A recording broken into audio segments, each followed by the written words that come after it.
Monsieur Lambert Mende, vous étiez candidat au poste de gouvernorat à l'élection passée, mais ça a fait couler beaucoup d'encre, beaucoup de salive.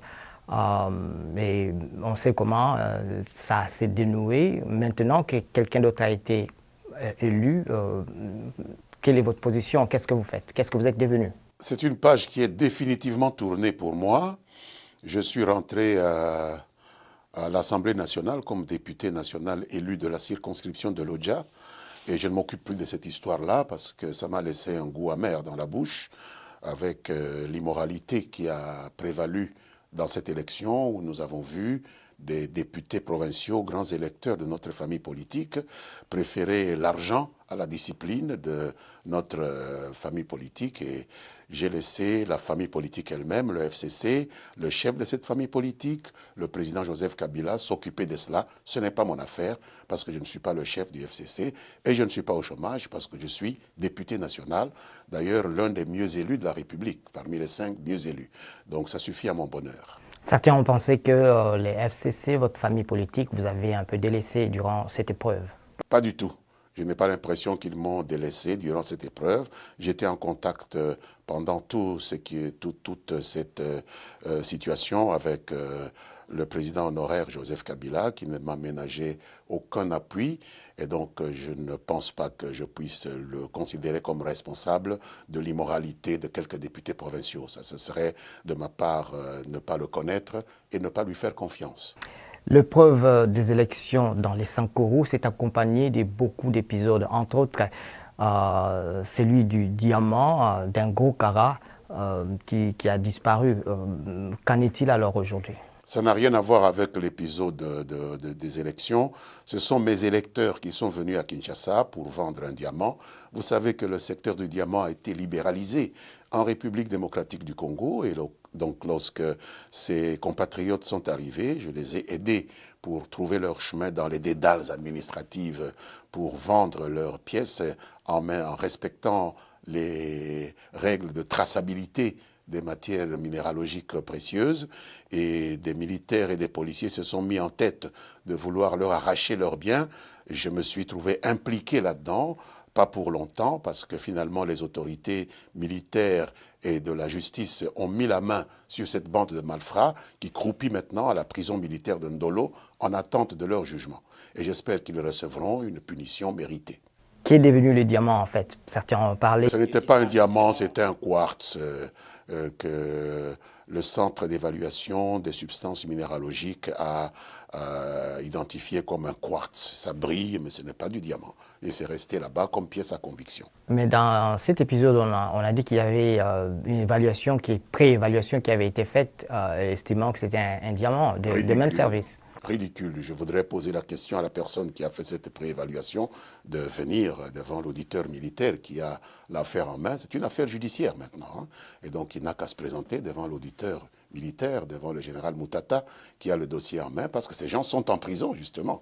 Et donc, on a besoin de tout élément qui pourrait permettre de les disculper.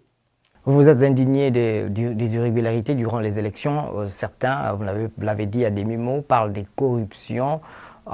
Et pas plus tard qu'il y a 2, 3, 4 jours, les CLC, Comité laïque de coordination, a manifesté dans la ville de Kinshasa et même ailleurs. Pour ça, quel est votre point de vue? Mais c'est leur droit, vous savez, nous sommes en démocratie. Il ne manquerait plus qu'à ce qu'on empêche à des gens de manifester ce qu'ils estiment être leur droit. Nous ne pouvons pas soutenir le mal. La corruption est un mal.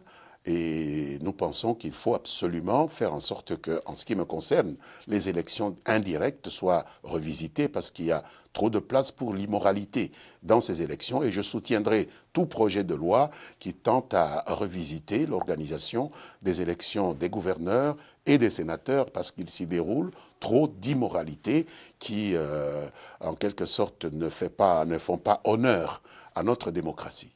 Quelle en serait la solution?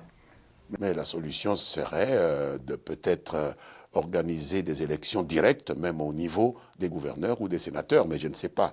Il est annoncé pas mal d'initiatives de la part de certains collègues. Je voudrais bien en prendre connaissance avant de prendre position, mais de la façon dont elles sont organisées maintenant, il est évident qu'il y a trop de corruption dans les élections indirectes. Ça, il ne faut pas le nier. Parler de corruption généralisée, en fait. Non, je ne dirais pas pour les élections directes. Comment pouvez-vous corrompre 40 millions d'électeurs? Ça, c'est pas possible. Il faut savoir de quoi on parle. Non, dans d'autres domaines, parce qu'aujourd'hui, il y a l'affaire des 15 millions de dollars disparus, il y a d'autres affaires aussi, les gens dénoncent la corruption. Sur cette affaire, j'ai entendu le président de la République annoncer que la justice a été saisie pour pouvoir faire toute la lumière là-dessus. Je l'ai entendu aussi donner sa protection à l'inspecteur général des finances qui avait enquêté à ce sujet-là. Je préfère faire confiance à ces instances-là et attendre qu'elles puissent nous dire de quoi ils retournent. Et votre avenir politique, pensez-vous retourner et postuler à nouveau dans le Sankourou? À 3 reprises, le Sankourou m'a fait l'honneur de m'envoyer au Parlement. Peut-être qu'ils me feront cet honneur une 4e fois, pourquoi pas? Ça dépend des électeurs. Vous êtes dans la même famille politique que les PPRD qui est en train d'organiser ces universités à Lubumbashi. Ils ont déjà déclaré que bientôt l'ancien président Joseph Kabila ferait sa rentrée politique et que leur objectif c'est de regagner le fauteuil de la présidentielle. Qu'est-ce que vous en dites? Eh bien, on ne peut pas empêcher un parti politique d'organiser des universités pour affiner son idéologie et ses activités. Encore que pour l'instant, parler d'élection me paraît prématuré. Nous sommes encore à moins d'1 an de la mandature du nouveau président avec lequel nous avons conclu un accord de coalition gouvernementale.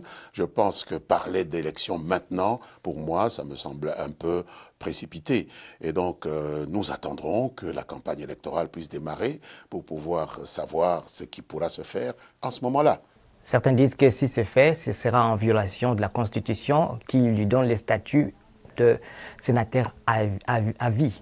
Je ne connais aucune disposition de cette Constitution qui lui interdit de postuler par le fait d'être sénateur à vie. Je suis un des rédacteurs de cette Constitution et ce n'est pas le point de vue qui est le mien. Mais une fois de plus, je vous dis que le débat est prématuré et nous avons la mauvaise habitude de lancer des débats avant le terme et ça nous distrait tellement de choses qui sont importantes. Il y a tellement de choses importantes. Vous avez parlé de ce qui se passe, par exemple, dans le Sud Kivu maintenant et que nous devons nous focaliser là-dessus. Parlons de choses présentes au lieu de voir ce qui va se passer dans 4 ans. C'est vraiment, il y aura un temps pour parler de cela. Justement, certains voient dans ce que vous dites les sceptres d'une nouvelle guerre en RDC. Des délégations se sont rendues, on prépare un dialogue. Si c'est un groupe qui se retire, l'autre vient. Si l'autre qui vient, les autres se retirent. Quelle est la solution d'après vous? Comme parlementaire, je suggérerais que le Parlement puisse commettre une mission d'enquête pour comprendre ce qui se passe au Sud Kivu.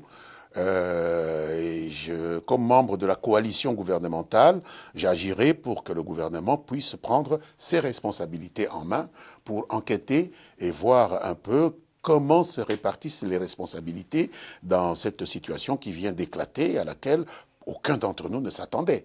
De voir comme ça des Congolais être victimes de telles violations de droits dans leur propre pays. Les problèmes, est-ce que ce n'est pas ailleurs? Parce qu'on parle, par exemple, de groupes ethniques ou des chefferies en fait, qui seraient montées de toutes pièces, par exemple. Je ne sais pas, il faut que, d'une manière ordonnée, la délégation que le Parlement pourra commettre et le gouvernement puisse nous faire un rapport pour que nous puissions avoir un jugement clair là-dessus. Sinon, je me livrerai à des supputations totalement irresponsables.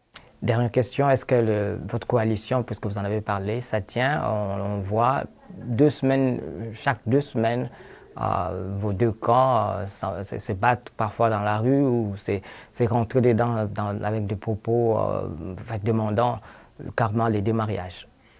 Ce n'est pas ceux qui ont signé la coalition qui se battent, à ma connaissance. Ceux qui ont conclu la coalition siègent au gouvernement Nous sommes à l'Assemblée nationale avec des membres de la coalition, nous nous entendons fort bien. Et si dans la rue, il y a des garçons qui s'échangent des coups de poing, ce n'est pas pour autant qu'ils sont représentatifs de la coalition ou qu'ils sont ceux qui doivent engager la coalition.